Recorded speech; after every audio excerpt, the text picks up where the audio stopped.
pamilya mo, pinag-isa tayo.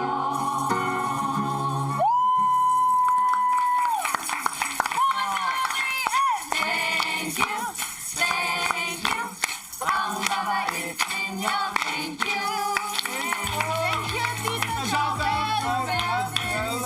Ang lapit na po ng Christmas, na sobrang na-realize ko po na magsa-celebrate po ako ng Christmas without them, Kuya. And na-imagine ko lang po talaga kung ano na po yung mga ginagawa po nilang paghahanda po sa paparating po na Pasko. Thank you po, Tita Jovel at Ate Venice at Jazz.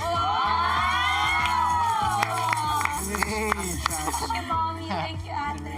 Yeah. Merry Christmas!